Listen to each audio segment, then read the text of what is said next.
अगर मैं आपको ये बताऊं कि ओवर थिंकिंग आपकी दुश्मन नहीं है, बिल्कुल वही ओवर थिंकिंग, वही ज्यादा सोचना जिसके लिए आपको बचपन से डांटा गया, वही अजीब आवाज जो रात के 3 बजे आपको जगाए रखती है, वही दिमाग की लैबिरिंथ जिसमें आप खोए रहते हो। लेकिन क्या सच में? क्योंकि आज हम द वॉल्ट में उसी ओवर थिंकिंग के पैराडॉक्स को खोलेंगे और जो सच हम रिवील करेंगे वो आपको शॉक देगा।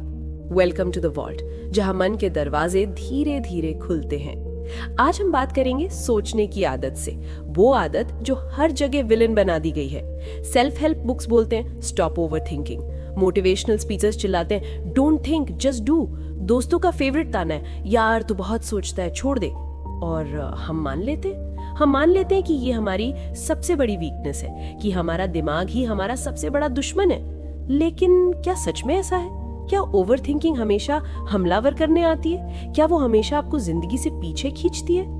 आज का शॉकर नहीं। आज हम एक और साइड देखेंगे, वो साइड जो आपको किसी ने नहीं दिखाई, वो सच जो आपको किसी ने नहीं बताया कि ओवर थिंकिंग आपकी सबसे बनी हुई सुपर पावर भी हो सकती है, बस उसे चलाना आना चाहिए। आज का सवाल ये नहीं कि कैसे ओवर थिंकिंग बंद करें, आज का सवाल ये है कि ये ओवर थिंकिंग है दोस्त या दुश्मन। और इसी सवाल का जवाब ढूंढने के लिए पहले सुनिए 3 कहानियां। Story 1, the dark side. Simran 28 साल, दिल्ली की एक शार्प मार्केटिंग स्ट्रेटेजिस्ट। ऑफिस में वो सबसे कॉम्प्लेक्स कैंपेन्स क्रैक करती थी, लेकिन उसकी जिंदगी की सबसे कॉम्प्लेक्स पजल थी उसका अपना रिश्ता। उसका बॉयफ्रेंड रोहन, उसका हर टेक्स्ट मैसेज उसके लिए एक रिसर्च पेपर बन जाता था।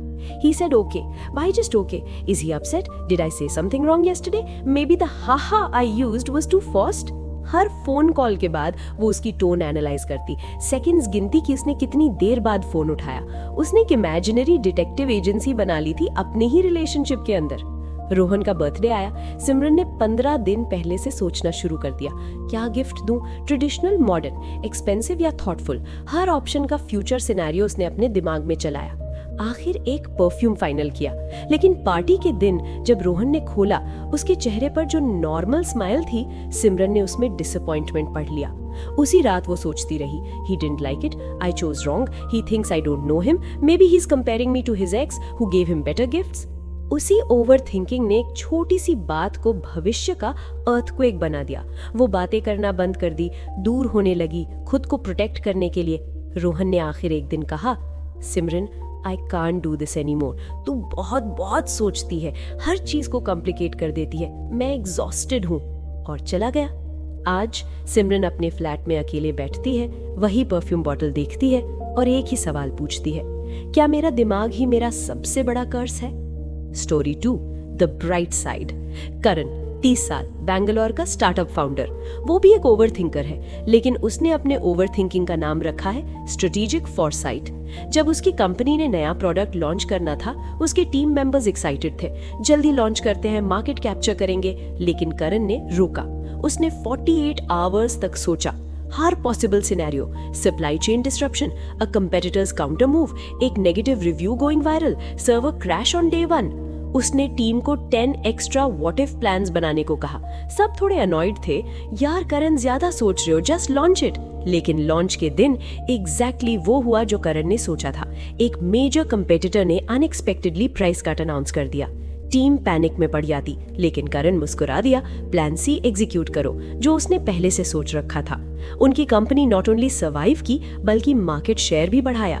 आज उसका स्टार्टअप सक्सेसफुल है और वो मानता है कि उसका ज्यादा सोचना, वो जो लोग वीकनेस समझते हैं, वही उसका कोर कंपेटिटिव एडवांटेज है। उसका दिमाग एक सुपर कंप्यूटर है जो फ्यूचर के पॉसिबिलिटीज पहले ही देख लेता है। Story 3, the transformation. अनन्या 27 साल, मुंबई की एक थेरेपिस्ट। आयरॉनिकल ना, एक थेरेपिस्ट जो खुद ओवर थिंकर थी। कॉलेज के दिनों में वो अपने एंजाइटी स्पाइरल्स में फंसी रहती थी। Did my friend ignore me purposely? Did I fail that exam? What if my parents are disappointed in me forever? लेकिन साइकोलॉजी पढ़ते हुए उसने अपने आप को समझा।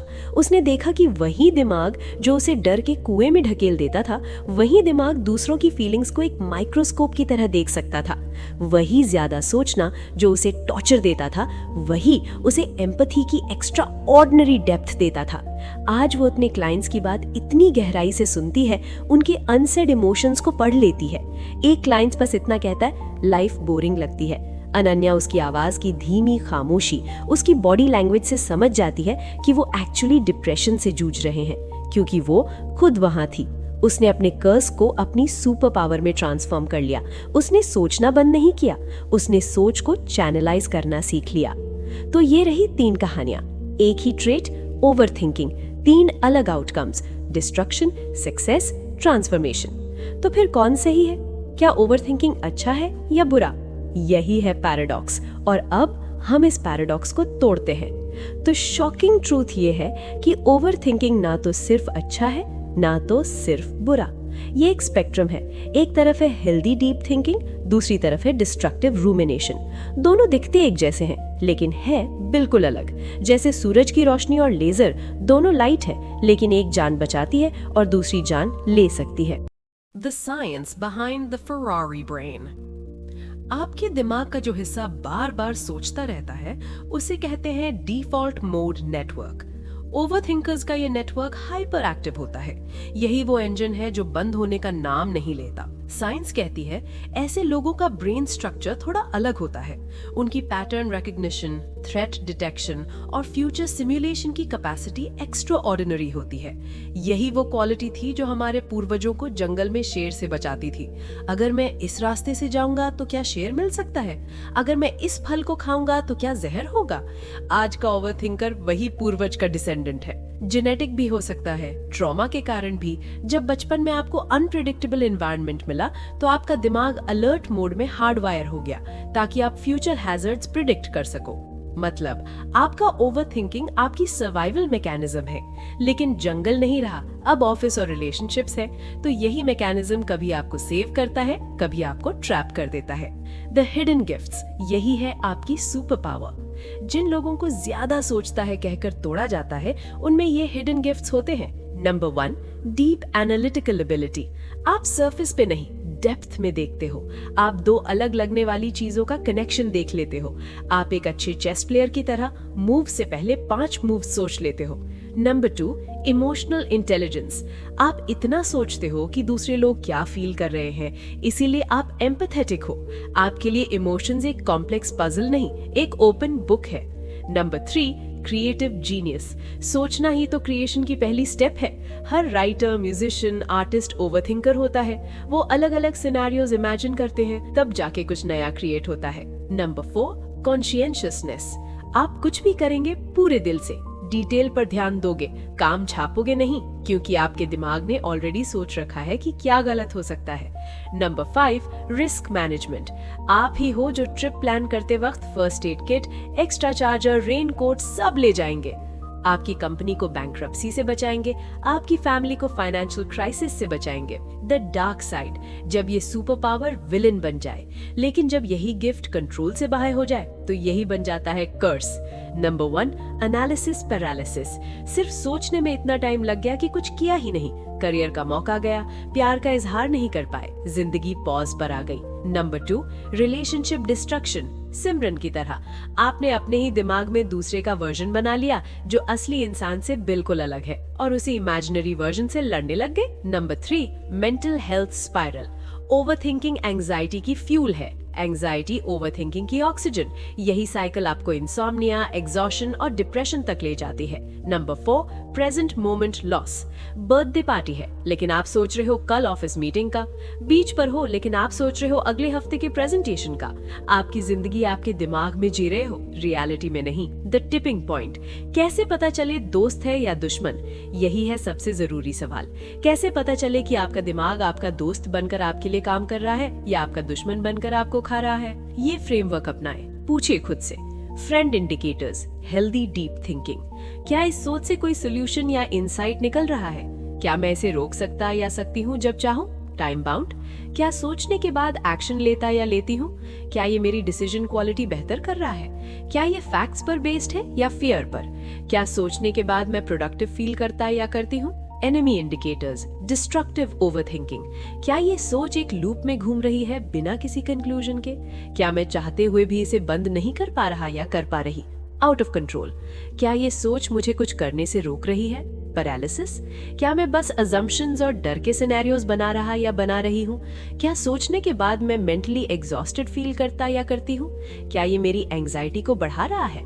तो अब आपके पास चेकलिस्ट है। अब आइए असली शॉकिंग रेवलेशन पर। ये रेवलेशन ये है कि प्रॉब्लम ओवरथिंकिंग नहीं है, प्रॉब्लम डायरेक्शनलेस ओवरथिंकिंग है। आपका दिमाग एक फरारी है, पावरफुल, फास्ट, सोफिस्टिकेटेड। प्रॉब्लम ये नहीं है कि फरारी अच्छी नहीं है, प्रॉब्लम ये है कि आप उसे होंडा सिविक की तरह चलाने की कोशिश कर रहे हो, या आप उसे बिना ट्रेनिंग के, बिना मैप के अंधेरे में फुल स्पीड पर दौड़ा रहे हो। फरारी को सीखना पड़ता है, फरारी को मेंटेन करना पड़ता है, उसे सही रोड पर चलाना पड़ता है। सॉल्यूशन, फरारी को ड्राइव करना सीखिए। यहाँ 10 स्टेप्स है अपनी सुपर पावर को चैनल करने के लिए। Step 1, audit your thinking.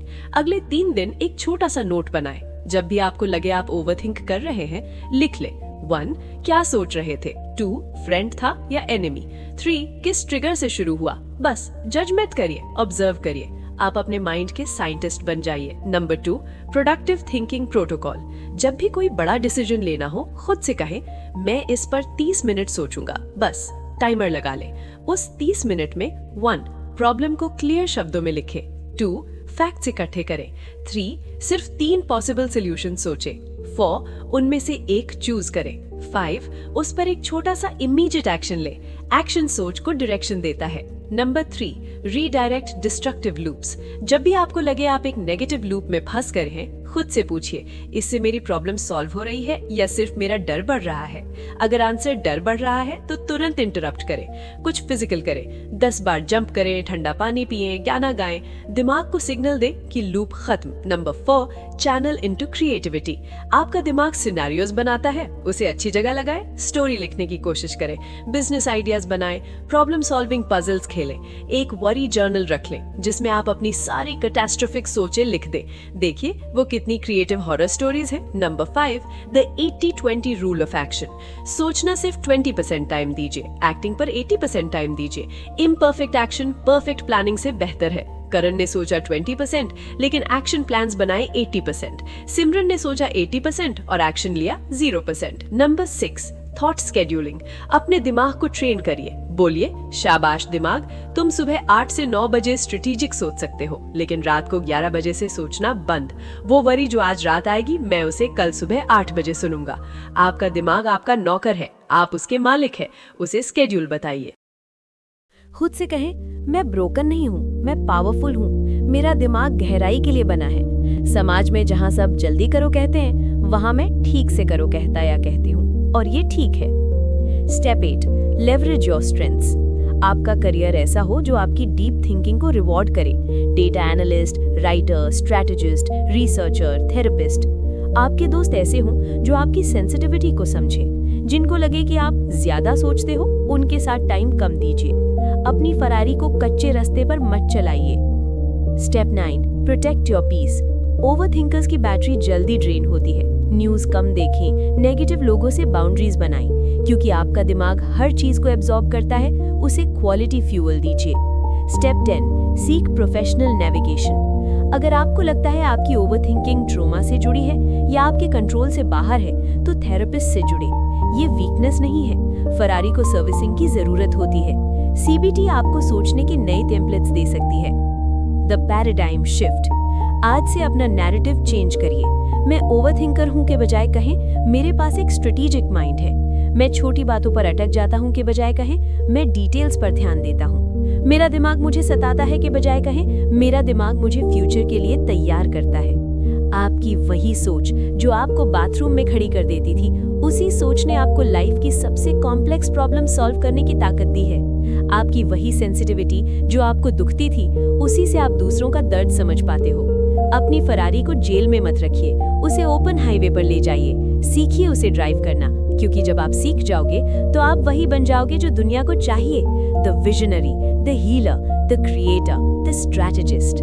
सिमरन आज थेरेपी ले रही है। उसने समझा है कि उसके रिलेशनशिप्स तब टूट रहे थे जब वो अपनी सोच को फैक्ट चेक नहीं कर रही थी। उसने थॉट चेकिंग सीख ली है। अब वो डेटिंग कर रही है, लेकिन अब उसकी ओवरथिंकिंग उसके लिए एक रेड फ्लैग डिटेक्शन सिस्टम का काम करती है, बेसलेस फेयर का नहीं। तरन अब अपने स्टार्टअप में प्री मॉर्टम सेशंस कंडक्ट करता है, जहां पूरे टीम को ओवरथिंक करने को कहता है। सोचो क्या गलत हो सकता है। उसने अपनी कर्स को कंपनी कल्चर का सुपर पावर बना दिया। अनन्या वो थ्राइविंग है। उसने अपना नीश ढूंढ लिया है। स्पेसिफिकली उन क्लाइंट्स के साथ काम करती है जो हाईली सेंसिटिव और डीप थिंकर्स है। उनके लिए वो एक ऐसी गाइड बन गई है जो उनकी लैंग्वेज समझती है। तो ये था आज का शॉकिंग ट्रूथ। ओवरथिंकिंग ना सिर्फ दोस्त है, ना सिर्फ दुश्मन, वो आपके हाथ में एक डबल एज्ड स्वॉर्ड है। आप उसे अपने पैर काटने के लिए इस्तेमाल कर सकते हो या जंगल साफ करने के लिए। आप ज्यादा सोचते हो, ये गलत नहीं है। गलत सोचना गलत है। आपका दिमाग आपका दुश्मन नहीं है, वो अनट्रेन्ड है। आप ब्रोकन नहीं हो, आप पावरफुली वायर्ड हो। आज का काम ये है, अपनी थिंकिंग का ऑडिट शुरू करें। देखें आपकी सोच कब आपकी फ्रेंड बनकर आती है और कब एनिमी बनकर आती है। अगर आपको ये एपिसोड अपनी लगे, शेयर करें। किसी ऐसे शख्स तक पहुंचाएं जिसको लगता हो कि उनका दिमाग उनका दुश्मन है। उन्हें बताइए शायद वो अपनी फरारी को गलत तरीके से ड्राइव कर रहे हैं। बस ड्राइविंग सीखनी है, क्योंकि हम सब इसी जंगल में एक साथ हैं, अपनी फरारी लेके। और अब हमें पता है कि उसे चलाना कैसे है। दिस इज द वॉल्ट, जहां मन के दरवाजे धीरे धीरे खुलते हैं।